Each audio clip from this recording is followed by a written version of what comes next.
All right, first and foremost, I want to give all glory, honor, and praise unto my power Yahweh, by Hashem Yahushai. Shalom to all you sincere-hearted true believers. All right, today's lesson, we're just going to get into, basically what's going on in the world right now, especially over here in America, Babylon, because pretty much, that's where a lot of us are, and that's where the mass deliverance is going to come out of.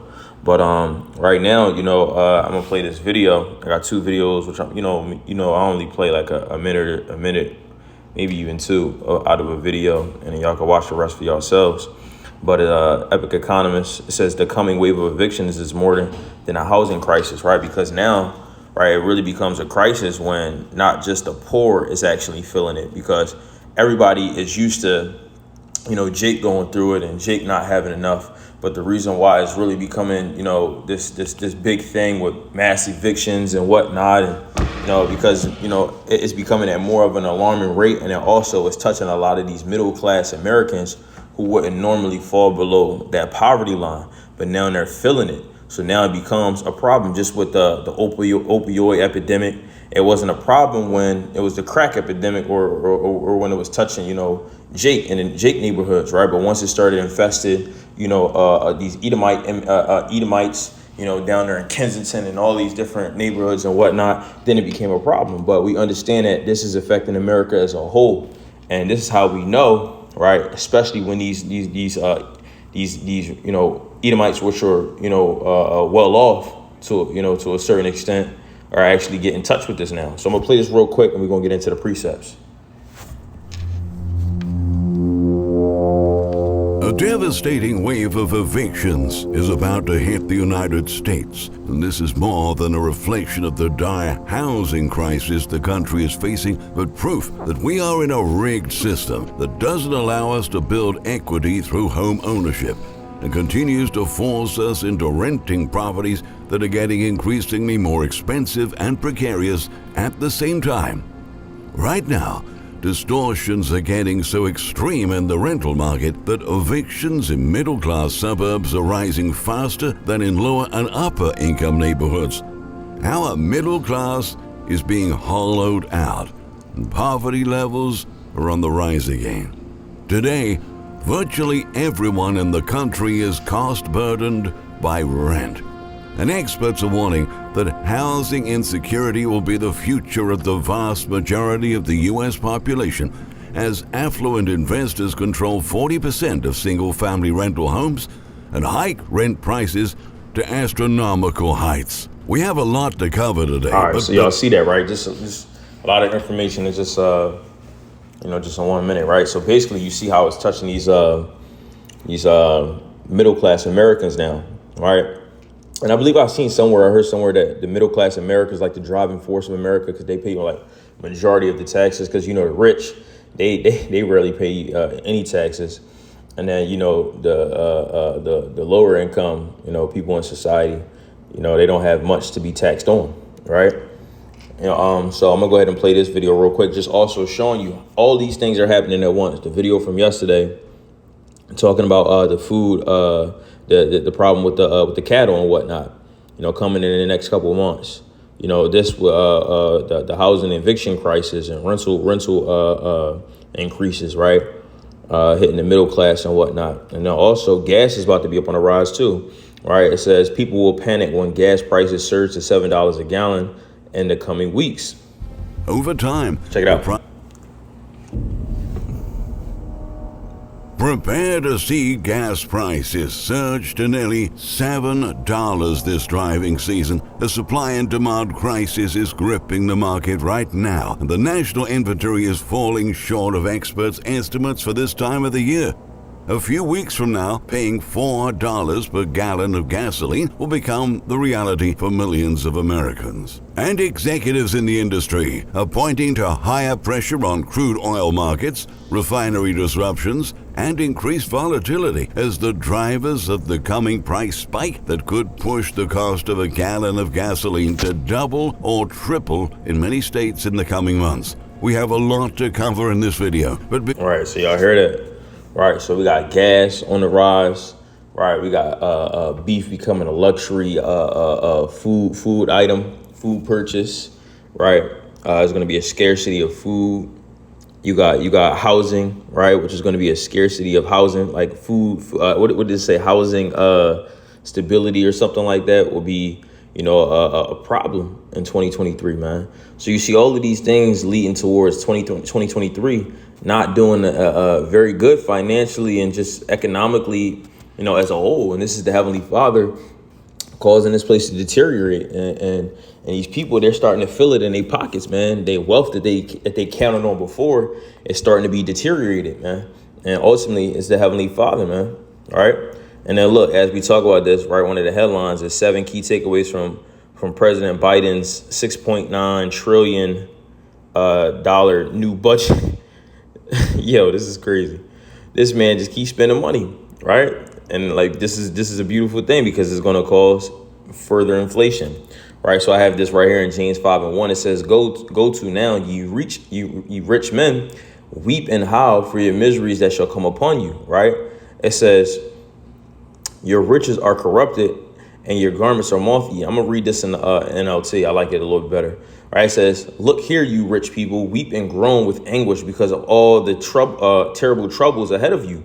Your wealth is rotting away. Your fine clothes are moth-eaten rags. Your gold and silver have become worthless." Right? So this is the point, man. Right? Basically referring to their money. I mean, the dollar is becoming worthless. Right? They listen. These people can't do anything, man. They can't buy themselves out of this or pay themselves out of this hole, man. Right? Because they can keep printing and printing more and more money, but ultimately that's what got them in this place in the first place. Right? With inflation, it says the very wealth you were counting on will eat away your flesh like fire. Right? And how is that? Inflation, man. We see that strong American dollar that it once was ain't it no more. Right? It says this treasure you have accumulated will stand as evidence against you on the day of judgment. Right? Because how did Esau get these riches? He stole them. He's a thief. And what happens when you get something by stealing or by theft or robbery or by bloodshed? What happens? Right? Let's get it in the book of Habakkuk chapter 2. And where's it at? Verse 2 verse 16. Salakia 2 and 12. Yeah. Habakkuk chapter 2 verse 12, and grab this in a minute. It says, "Woe unto him that buildeth a town with blood and establish a city by iniquity." Right? So that's the point. Woe, meaning destruction unto him that builds a town with blood. How do you build a town with blood? By rape, robbery, murder, right? Theft. That's how you build a town with blood. Basically, you murdering people. Well, who did he murder? He's drunk. He's drunk off the blood of the saints, man. Look at the millions of Native Americans, right? The Gadites and the Reubenites that this devil done murdered to get this land. The Issacharites, the Judites, right? You know what I mean? You look at all the tribes that they done murdered and still hurting to this day, man. Right? So basically the riches that he got, and when you find a thief, right, and a murderer, right, somebody that murdered somebody and stole something to get it, right? When you break in their house and you be like, and they try and claim the innocence. No, I ain't do it. But then you go into the closet, you see all the stolen riches right there. Be like, oh no, nigga, no, you getting this judgment. Like this, the evidence right here, right? So going back to James chapter 5 and verse 3, it says, "Your gold and silver have become worthless. The very wealth you were counting on will eat away your flesh like fire," inflation, right? "This treasure you have accumulated will stand as evidence against you on the day of judgment." Why? Because it's going to be right there. The evidence is pure. Is in front for all to see, right? Verse 4, it says, "For listen, hear the cries of the field workers whom you cheated of their pay," right? Who's that, man? He been cheating us constantly, nonstop. He even cheats his own people, this devil, man, right? It says, "The wages you held back cry out against you." And what does it say, man? In the scriptures, it says, you basically you keep the wages of, like, you take away the wages of a man. It's like you committing murder unto him, man, right? Because now, how is that man supposed to live? How he supposed to pay his bills? You just robbed him of his wages. You're a murderer, right? And that's what Esau is. He's been a murderer since the beginning. His forefather Cain, man. It says, "The wages you held back cry out against you. The cries of those who harvest your fields have reached the ears of Hadawan of heaven's armies," man. Right? So our prayers are reaching unto the clouds, man. Right?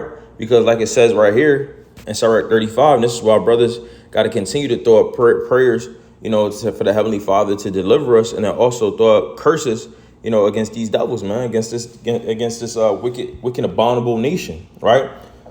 Sirach chapter 35, verse 16, it says, "He that serveth Hadawan shall be accepted with favor, and his prayer shall reach unto the clouds. The prayer of the humble pierceth the clouds. Until it come nigh, he will not be comforted, and will not depart. So the Most High shall behold to judge righteously and execute judgment." Right? It says, "For Hadawan will not be slack, neither will the mighty be patient toward them, till he have smitten in sunder the loins of the unmerciful." Who's that? Esau Edom, "and repaid vengeance to the heathen, till he have taken away the multitude of the proud, and broken the scepter of the unrighteous." Right? Till he have rendered to every man according to his deeds, and to the works of men according to their devices. Till he have judged the cause of his people, and made them to rejoice in his mercy. Right? So that's the point, man. How is he going to do that? By executing judgment upon these nations, starting with Esau Edom, man.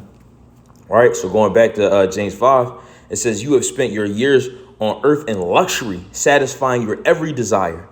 You have fattened yourselves for the day of slaughter." Right? "You have condemned and killed innocent people who do not resist you," man. Yo, don't Jake say it all the time? "Bro, I'm not resisting. Stop resisting. Stop resisting. I'm not resisting you." Like, you got a lot of Jake, man. Jake ain't fighting. Jake ain't trying to fight with Esau. Jake just trying to get along to get along. But ultimately, it's the Heavenly Father that don't want us in that type of spirit, right? That don't want us to get along with Esau. That's why he stirs up Esau against us, because Esau is the sword of the Heavenly Father, right? So, but ultimately, Jake ain't trying to stir. Like, he's a small, like, compared to like all the Jakes, right? And I'm talking about just nations in general. I'm talking about Issachar, Ephraim, a lot, especially Northern Kingdom. Northern Kingdom be trying to get along. Right, but what they say to Issachar? Man, go back to your country. Go back to your country. So basically, you got a people that's not even trying to resist you, and you're a devil to them. Right? It says, "You have condemned and killed innocent people who do not resist you." Right, dear brother, and then ultimately, even with the saints of the Heavenly Father, man. We some of the most peaceable people on earth, man. We ain't trying to harm nobody, but they still try to shed our blood, man, or try to be, devils to us, right? So that's the point, man. Ultimately, the Heavenly Father, he's destroying this place, man, right? And we see it happening right before our very eyes. And what's going to happen when these people ultimately, the middle class is just completely just wiped out and taken away? These people going to riot, man. These people ain't going for that. These proud old Americans, they're going to stir up against the government, right? And that's all prophecy from 2nd Ezra, the 15th chapter. It says, 2nd Ezra 15 and verse 15.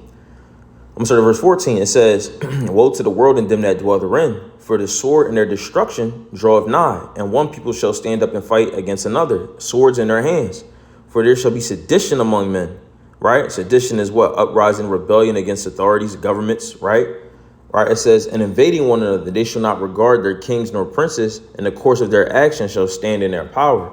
Right, so that's the point, man. People going they're gonna riot. Why? Because they trusted in this society for all their lives, man. From their grandparents and their parents and whatnot, they done trusted in this society. And what happened, man? And I'm talking about Esau. I'm talking about the rest of our nation. They trusted in this place, which was really to their detriment. But ultimately, now when they realize that they shouldn't have been putting their trust in this place, which we've been telling people from the Heavenly Father, right? That they shouldn't been doing it. Now they're going to riot, man. They're going to turn up on Esau Edom, man, the government. Right? And it says, verse 17, "A man shall desire to go into a city and shall not be able." Why? Because, what is it called? Walmart. Martial law. Yeah, martial law, man. When martial law come out, man. Right?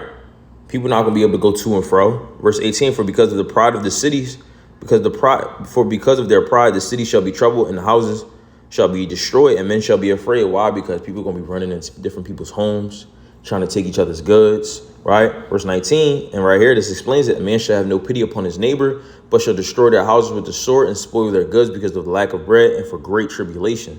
All these things are coming together, man, right? We see that these plagues are drawing nigh, and they slack not a moment. America, Babylon is literally being troubled on every side. 2nd Ezra chapter 16 and verse 39, "Even so shall not the plagues be slack to come upon the earth, and the world shall mourn, and sorrow shall come upon it on every side." Every side, this place is being troubled, man. And this is a beautiful thing, and it's being brought upon from the Heavenly Father. So, Barakatah Yahweh, Ba'ashem Yahushai, man. This is beautiful. Call Loyim like Yahweh Bashem Yahushai. You know, this is where we should rejoice that these different things are happening, right? Because we understand that our redemption is nigh. So I don't want to rot the sincere-hearted true believers were edified, exhorted, and comforted. With that, I want to give all glory, honor, and praise unto my power, Yahweh, Bashem Yahushai. Shalom to all you sincere-hearted true believers, man. Shalom, keep pushing, keep fighting. We almost on.